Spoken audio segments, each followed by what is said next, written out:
जय हिंद साथियों, आप सभी का बहुत-बहुत स्वागत है। जैसा कि आप जान रहे हैं कि इस वीडियो में लगातार आपके लिए जो करंट अफेयर्स है, हिस्ट्री है, पॉलिटी है, ज्योग्राफी है, एनवायरनमेंट है, प्लेलिस्ट के माध्यम से आपको अलग-अलग वीडियो अपलोड की जा रही है।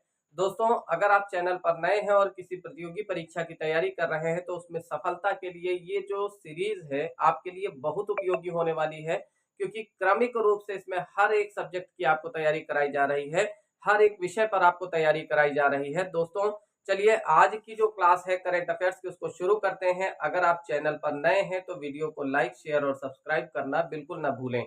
चलिए आज का पहला क्वेश्चन दोस्तों जो हमारे सामने आता है वो है क्रू 9 मिशन। देखिए अब सवाल उठता है कि क्रू 9 मिशन ये है क्या? देखिए आप एक चीज जानते हैं कि दुनिया में जो अंतरिक्ष पर शोध करने वाली सबसे बड़ी एजेंसी है जिसको हम कहते हैं नासा। क्या कहते हैं? नासा। अब नासा का पूर्ण रूप भी आपसे पूछा जा सकता है, इसका फुल फॉर्म भी पूछा जा सकता है। तो याद रखिएगा कि नेशनल एरोनॉटिक्स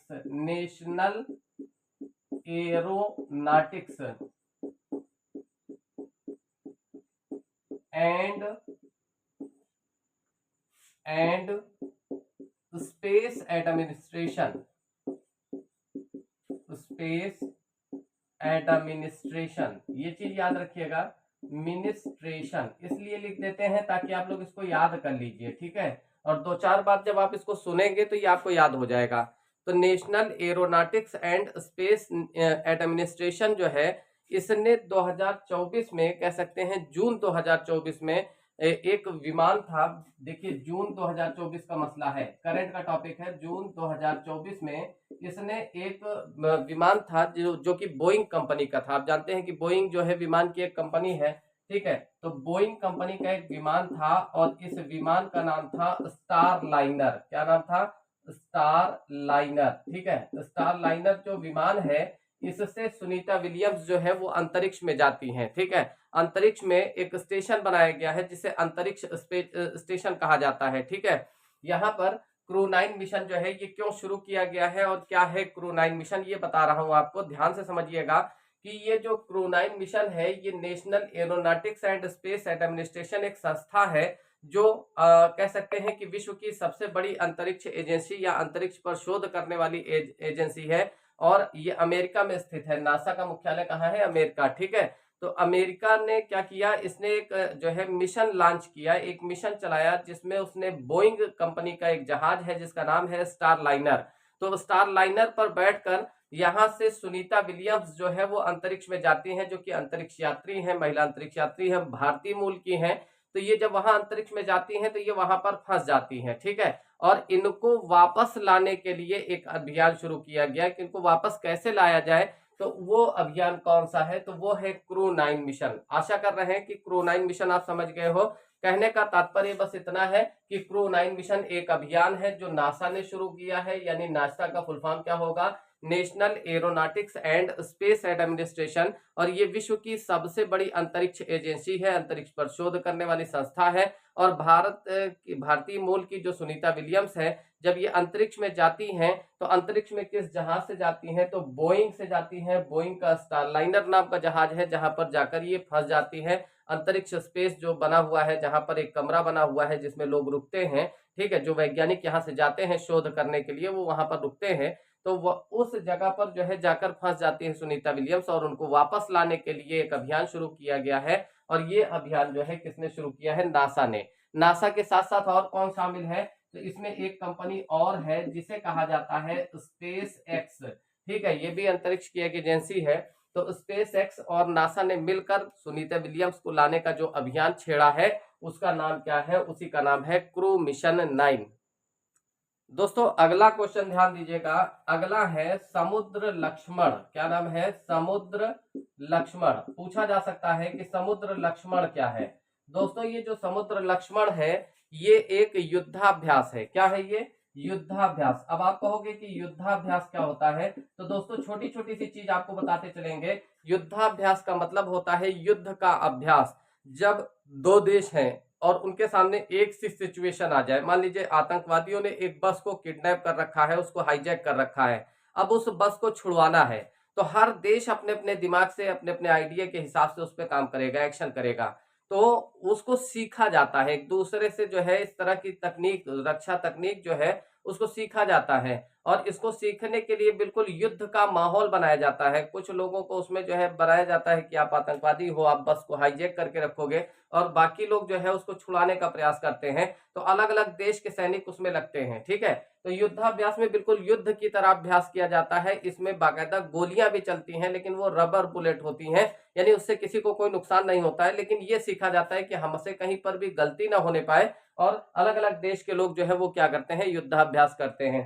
तो अब सवाल उठता है कि समुद्र लक्ष्मण नाम का जो युद्धाभ्यास है, ये किन दो देशों के बीच में हुआ है? तो ये द्विपक्षीय अभ्यास था। द्विपक्षीय का मतलब कि इसमें दो पक्ष शामिल थे, और एक पक्ष इसमें है भारत और दूसरा है मलेशिया। तो भारत और मलेशिया की जो सेना है, भारत तथा मलेशिया की जो सेना है, उनके बीच में किया गया युद्धाभ्यास है, जिसको क्या कहा जाता है, जिसको कहा जाता है समुद्र लक्ष्मण। तो याद रखेंगे दोस्तों कि समुद्र लक्ष्मण जो है वो एक युद्धाभ्यास है, और ये ध्यान रखना है कि भारत और मलेशिया की जो, मलेशिया जो है इन दोनों के बीच में होता है। अब ध्यान रखें कि मलेशिया की जो राजधानी है वो है कुआलालंपुर। क्या हो जाएगा? कुआलालंपुर, ठीक है। तो कुआलालंपुर, ठीक है। इस चीज को भी आप लोग याद रखिएगा, कंठस्थ कर लीजिएगा कि मलेशिया की राजधानी क्या है, कुआलालंपुर है। और ये युद्धाभ्यास किस स्थान पर हुआ था? तो दोस्तों ये भी आपको ध्यान रखना है कि ये युद्धाभ्यास जो है विशाखापट्टनम में हुआ है। अब विशाखापट्टनम जो है ये कहां पर है? तो ये आंध्र प्रदेश में स्थित है। और आंध्र प्रदेश के अंदर ये भी याद रखिएगा कि ये जो भारत के बंदरगाह हैं, इनमें सबसे ज्यादा गहरा बंदरगाह जो है वो कौन सा हो जाएगा? तो गहरा बंदरगाह जो है वो विशाखापट्टनम है, ठीक है। आप लोग इतना चीजें रट लीजिए। आगे देखते हैं साथियों, अगली बात करते हैं। एक अभियान है जिसको कहते हैं हमारा संविधान। हमारा संविधान, हमारा अभिमान। पूछा जाए कि ये जो हमारा संविधान हमारा अभिमान नाम का जो ये अभियान है, ये कहां से शुरू किया गया है या किस जगह से शुरू किया गया है? दोस्तों ये जो अभियान है ये राजस्थान से शुरू किया गया है। कहां से? राजस्थान से। और राजस्थान में कहां से शुरू हुआ है? तो ये शुरू हुआ है बीकानेर से, ठीक है। इस चीज को याद रखिएगा। अब बीकानेर जो है, बीकानेर को हम कहते हैं ऊंटों की नगरी। क्या कहा जाता है इसको? ऊंटों की नगरी। तो ये भी आपको याद रखना है कि ऊंटों की नगरी कहा जाता है, ठीक है। और रेगिस्तान का जहाज अगर कभी भी कह देता है, तो रेगिस्तान का जहाज किसे कहेंगे? तो वो ऊंट को कहा जाएगा। और ऊंट का कुबड़ आपने देखा होगा। ये सारे क्वेश्चन पूछे जाते हैं दोस्तों। तो करंट तो आपका चल ही रहा है, साथ में आपका जो ट्रेडिशनल क्वेश्चन है वो भी आपको मिलते जाएंगे। याद रखिएगा, ऊंट का जो कुबड़ होता है, ऊंट का कुबड़, इसमें वसा का संचय होता है। ये जो ऊंट होता है एक एक हफ्ता बिना पानी पिए रेगिस्तान में चल सकता है, और इसीलिए इसे रेगिस्तान का जहाज भी कहा जाता है। इस लाइन को भी आप लोग याद रखेंगे। तो हमारा संविधान हमारा अभिमान, ये योजना राजस्थान से शुरू हुई है। और राजस्थान में कहाँ हुई है? तो बीकानेर में। अब राजस्थान जो है आपको पता है कि एक बहुत कह सकते हैं पर्यटन स्थल भी है, वहां पर काफी सारे और लोग घूमने भी जाते हैं। तो राजस्थान में कुछ जगहों पे बात करते हैं, जैसे आपका वहां पर एक झील है जिसको कहते हैं फतेह सागर झील। कभी भी पूछा जाए कि ये जो फतेह सागर झील है दोस्तों कहां पर है, तो राजस्थान में है। इसके अलावा एक झील है जिसको कहते हैं फाई सागर। तो फाई सागर झील जो है वो कहां पर है? राजस्थान में है। इसके अलावा अन्ना सागर आपसे पूछा जाए कहां पर है, तो अन्ना सागर जो है वो भी आपका राजस्थान में है। इसके अलावा अगर आपसे कहता है कि एक वहां पर यानी राजस्थान में अजमेर है, जहां पर एक प्रसिद्ध सूफी संत यानी ख्वाजा मोइनुद्दीन चिश्ती की दरगाह है, तो जिन्हें हम लोग क्या कहते हैं? ख्वाजा साहब कहते हैं। तो ख्वाजा साहब की जो दरगाह है वो कहां पर है? वो भी आपका राजस्थान अजमेर में है। और इसके अलावा वहीं पर आपका पुष्कर मंदिर है। क्या है? पुष्कर मंदिर है। दोस्तों ये जो पुष्कर मंदिर है पूरे भारत में ब्रह्मा जी का एकमात्र मंदिर है, इसलिए बहुत ज्यादा इंपॉर्टेंट है। क्योंकि आप भगवान विष्णु के मंदिर देखेंगे, शिव जी के मंदिर देखेंगे, लेकिन ब्रह्मा जी के मंदिर आपको नहीं मिलेंगे। तो ब्रह्मा जी का पूरे भारत में एकमात्र मंदिर है जिसको हम पुष्कर मंदिर कहते हैं। और ये कहां पर स्थित है? तो दोस्तों ये हमारा राजस्थान में है। इसके अलावा राजस्थान की जो राजधानी है वो जयपुर है।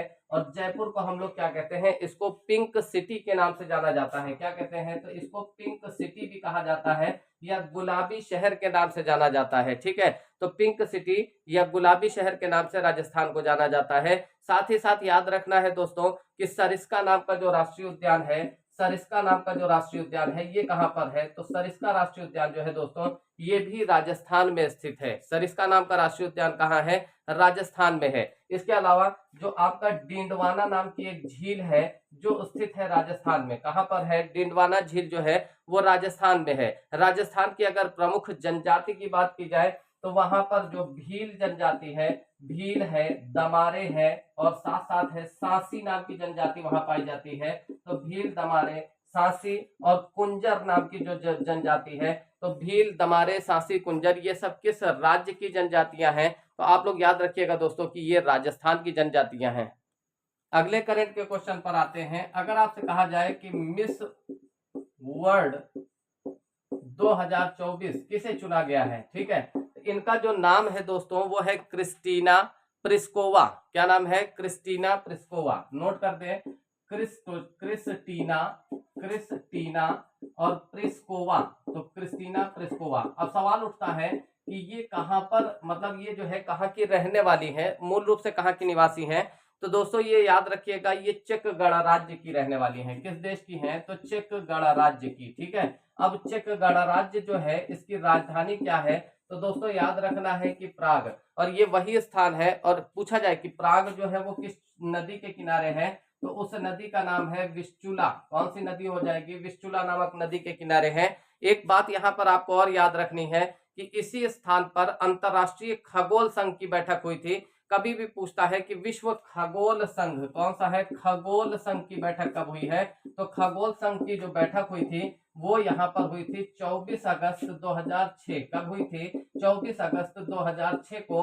और इस बैठक में क्या हुआ था कि जो पहले सौरमंडल में कुल 9 ग्रह माने जाते थे, जिनमें से जैसे ये सूर्य है, अब इसमें माना जाता था कि बुध है, शुक्र है, पृथ्वी है, मंगल है, बृहस्पति है, शनि है, अरुण है, वरुण है, और वरुण के बाद एक और ये ग्रह माना जाता था जिसको यम या प्लूटो कहा जाता था। लेकिन यम या प्लूटो को 24 अगस्त 2006 को ग्रहों की श्रेणी से बाहर किया गया। किस बैठक में, तो अंतरराष्ट्रीय खगोल संघ की बैठक में। ये बैठक कब हुई थी, तो 24 अगस्त 2006 को। कहां पर हुई थी, तो चेक गणराज्य नाम का देश था। और यहां पर कह सकते हैं कि इसको ग्रहों की श्रेणी से बाहर कर दिया गया क्योंकि ये आकार में बहुत ज्यादा छोटा था और सूरज के बजाय ये कभी कभी मंगल की कक्षा से ही चक्कर लगाकर निकल जाता था। और इसके अलावा ये जो है कह सकते हैं कि बड़ा ही अटपटा टाइप का था, यानी बौना ग्रह भी कहा जाता है यम या प्लूटो को। इसीलिए यम या प्लूटो को ग्रहों की श्रेणी से बाहर कर दिया गया। दोस्तों बात करते हैं महाराष्ट्र के बारे में। देखिए जो महाराष्ट्र है, अगर कहा जाए ये काफी सारे जो है वजहों से चर्चा में रहता है। जैसे आपको पता है कि यहाँ पर 2 स्थान है, एक तो हम मुंबई कहते हैं, एक को हम क्या कहते हैं, मुंबई, और दूसरे को हम कहते हैं नवी मुंबई। क्या कहते हैं, नवी मुंबई। तो मुंबई और नवी मुंबई की जो दूरी है वो लगभग 22 किलोमीटर के आसपास है, ठीक है। और दोनों के बीच में जो है सागर है, सागर या समुद्र है। अब इसको अगर हमको पार करके जाना है तो हमको समुद्र को यानी अरब सागर को पार करना पड़ेगा। इसीलिए यहाँ पर 21.8 किलोमीटर का एक ब्रिज बनाया गया है। और इस ब्रिज को ही, इस सेतु को ही क्या कहा जाता है, इसी को कहा जाता है अटल सेतु। क्या कहते हैं, तो अटल सेतु। तो समुद्र में बनाया गया ये ब्रिज है और इसको हम लोग किस नाम से कहते हैं, तो इसको कहा जाता है अटल सेतु, ठीक है। इस चीज को याद रखिएगा। अटल बिहारी वाजपेयी जी, जिनको आप जानते हैं कि ये कह सकते हैं कि एक बेहतरीन नेता रहे और भारतीय जनता पार्टी से इन्होंने जो है बहुत ज्यादा जो है काम भी किया और छोटी सी पार्टी को उठाकर काफी बड़े स्तर पर, काफी बड़े पैमाने पर लोगों तक पहुंचाने का काम जो है वो अटल जी द्वारा किया गया। तो ये ध्यान रखिएगा, इन्हीं के समय में भारत और बांग्लादेश पाकिस्तान के बीच में एक एक्सप्रेस भी चली थी जिसको समझौता एक्सप्रेस कहा जाता है। क्या कहते हैं, समझौता एक्सप्रेस। तो इस चीज को भी याद रखिएगा कि अटल जी के समय में ये ट्रेन चलाई गई थी, ठीक है। और काफी हद तक इन्होंने जो है समन्वय स्थापित करने की कोशिश की, सभी लोगों को एक साथ जोड़कर काम करने की कोशिश की। अब बात करते हैं महाराष्ट्र की, इसकी जो राजधानी है दोस्तों वो हो जाएगी मुंबई। क्या हो जाएगी, तो मुंबई हो जाएगी। और भारत की आर्थिक राजधानी जो है वो कहा जाता है महाराष्ट्र को, क्या कहते हैं, तो आर्थिक राजधानी के नाम से हम लोग किसको जानते हैं, महाराष्ट्र को जाना जाता है। इसके अलावा ध्यान रखिएगा, मुंबई को क्या कहा जाता है, इसे कहा जाता है 7 टापुओं का नगर। क्या कहते हैं, 7 टापुओं का नगर। इसके अलावा इसे क्या कहते हैं, भारत का हॉलीवुड कहा जाता है। क्या कहते हैं, तो भारत का हॉलीवुड के नाम से भी जाना जाता है। और साथ ही साथ दोस्तों ये भी याद रखना है कि इसे हम कह सकते हैं भारत का प्रवेश द्वार। तो कभी भी आपसे पूछता है कि भारत का प्रवेश द्वार के नाम से किसको जाना जाएगा, तो वो कहा जाएगा मुंबई को। भारत का प्रवेश द्वार किसे कहेंगे, मुंबई को कहा जाएगा। यहाँ के जो मुख्यमंत्री हैं उनका नाम है एकनाथ शिंदे। क्या नाम है, मुख्यमंत्री जी का नाम है एकनाथ शिंदे। याद रखना है कि मुख्यमंत्री हैं एकनाथ शिंदे। इसको भी याद रखना है बच्चों। तो एकनाथ शिंदे जो है वो कौन है, यहाँ के मुख्यमंत्री हैं। ठीक है, इसके अलावा उप मुख्यमंत्री कौन है, तो उप मुख्यमंत्री की अगर बात करते हैं तो उप मुख्यमंत्री हो जाएंगे देवेंद्र फडणवीस। क्या हो जाएगा, देवेंद्र फडणवीस। ठीक है, तो ये याद रखना है कि देवेंद्र फडणवीस जो है वो यहाँ के, और एक और हैं जिनका नाम है अजीत पवार। क्या नाम है बच्चों, अजीत पवार। ये भी यहाँ के मुख्यमंत्री हैं। ठीक है, तो देवेंद्र फडणवीस और अजीत पवार जो है ये उप मुख्यमंत्री हैं। कहाँ के, तो महाराष्ट्र के। महाराष्ट्र में अगर जिलों की बात की जाए तो महाराष्ट्र में देखिए जो कह सकते हैं जिलों की जो संख्या है दोस्तों, वो वहां पर महाराष्ट्र के अंदर जिले हैं 36 जिले हैं वहां पर। ठीक है, कितने जिले हैं, 36 जिले हैं। इसके अलावा महाराष्ट्र में टोटल अगर कहा जाए कि लोकसभा सीट कितनी है, तो 48 लोकसभा सीट है। और अगर बात करते हैं दोस्तों कि राज्यसभा सीटें कितनी है, तो कुल 19 राज्यसभा की सीटें हैं। कितनी, 19 सीटें हैं, ये याद रखना है दोस्तों। और वहां का जो विधानमंडल है वो द्विसदनात्मक है। जैसे हमारे उत्तर प्रदेश के अंदर जो है द्विसदनात्मक है, यानी निचला सदन जो है वो विधानसभा कहलाता है और उच्च सदन जो है वो विधान परिषद कहलाता है। तो ये कैसा है, तो द्विसदनात्मक है, यानी यहाँ पर भी 2 सदन है, तो द्विसदनात्मक। ठीक है, इसको भी याद रखना है आप लोगों को। ये सारे फैक्ट आप लोग ध्यान रखिएगा, बहुत ही जरूरी फैक्ट है आपके लिए, और इनमें कहीं भी आप जो है जरा सा भी गड़बड़ न कीजिएगा। अगर जीडीपी की बात करते हैं तो जो महाराष्ट्र है वो पहले नंबर पर आता है। पूरे भारत में जीडीपी की स्तर अगर देखा जाए तो वो पहले नंबर पर आता है। यहाँ के जो पहले सीएम थे, सीएम का मतलब जो कह सकते हैं पहले मुख्यमंत्री थे, उनका नाम था यशवंत चौहान। क्या नाम था दोस्तों, तो यशवंत चौहान। ठीक है, तो पहले सीएम यानी पहले मुख्यमंत्री कौन थे, तो ये पहले मुख्यमंत्री थे यशवंत चौहान। ठीक है, यशवंत चौहान, इस चीज को भी याद रखेंगे। और पहले राज्यपाल कौन थे, तो पहले जो राज्यपाल थे, राज्यपाल दिखाई नहीं दे रहा है, क्या दिख रहा है, छोटा था। ठीक है, तो पहले जो राज्यपाल थे इधर लिख ले रहे हैं श्री प्रकाश। याद रखिएगा, पहले जो राज्यपाल थे उनका नाम था श्री प्रकाश जी। तो ये दोनों लाइनें आप लोग याद रखिएगा, पहले मुख्यमंत्री कौन थे और पहले जो है कह सकते हैं राज्यपाल कौन थे। वर्तमान समय में जो वहां के राज्यपाल हैं उनका नाम है राधा कृष्णन। तो वर्तमान समय में कौन है, ये तो पहले हो गए और ये वर्तमान हो गए। तो वर्तमान में जो है वो कौन है, राधा कृष्णन जी। तो राधा कृष्णन जो है ये वर्तमान समय में क्या है, ये राज्यपाल हैं। किस राज्य के राज्यपाल हैं, तो याद रखिएगा दोस्तों कि ये जो है महाराष्ट्र राज्य के। अगले क्वेश्चन पर आते हैं साथियों, ध्यान रखिएगा। अगर कहता है कि वर्तमान समय में रेलवे बोर्ड के अध्यक्ष कौन है, रेलवे बोर्ड के अध्यक्ष कौन है, तो याद रखिएगा दोस्तों इस समय जो रेलवे बोर्ड के अध्यक्ष हैं उनका नाम है सतीश कुमार। क्या नाम है, सतीश कुमार। और ये भी याद रखिएगा दोस्तों कि भारत में सबसे पहले तो विश्व में सबसे पहली जो ट्रेन चली थी वो 1825 में चली थी। कब चली थी, तो 1825 में चली थी। और ये कहां से चली थी, ये कह सकते हैं कि लंदन में चली थी। कहां पर चली थी, लंदन, मतलब इंग्लैंड की राजधानी लंदन। ठीक है, तो लंदन में चली थी। भारत में पहली ट्रेन कब चली है, तो 1934 में चली है। कब चली है, 1934 में। और कहां से कहां तक ये ट्रेन चलाई गई थी, तो ये ध्यान रखना है दोस्तों कि मुंबई से लेकर ये जो है थाड़े के मध्य चलाई गई थी। मुंबई से थाड़े के मध्य चलाई गई थी। और उसकी जो दूरी थी वो दोस्तों 34 किलोमीटर थी। 34 किलोमीटर के क्षेत्र में चलाई गई थी। तो इस लाइन को भी आप लोग याद रखेंगे। और भारतीय जो रेलवे बोर्ड है, अगर हम रेलवे बोर्ड की बात करें तो इसका जो गठन है वो 1905 में हुआ है। तो ये भी आप लोग याद रखिएगा कि भारतीय जो रेलवे बोर्ड है, रेलवे बोर्ड की स्थापना कब हुई है, तो 1905 में हुई है दोस्तों। इन लाइन को आप भी याद रखेंगे। और वर्तमान समय में अगर रेल मंत्री की बात पूछता है कि वर्तमान समय में रेलवे के मंत्री कौन है, तो जो रेल मंत्री हैं उनका नाम है अश्विनी वैष्णव कौन हो जाएंगे? तो अश्विनी वैष्णव जी जो है वो वर्तमान समय में कौन है? ये मुख्यमंत्री हैं। एक बार आप लोग इसको देख लिए।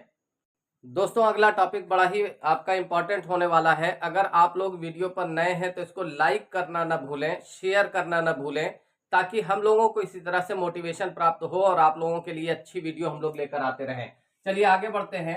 देखिए अगर कहा जाए कि ओलंपिक खेल, अब बात कर रहे हैं ओलंपिक खेल में, तो ओलंपिक खेल आप ये याद रखिएगा दोस्तों कि सबसे पहले इस खेल की जो शुरुआत हुई है वो यूनान से हुई है। कहां से हुई है? तो यूनान से हुई है।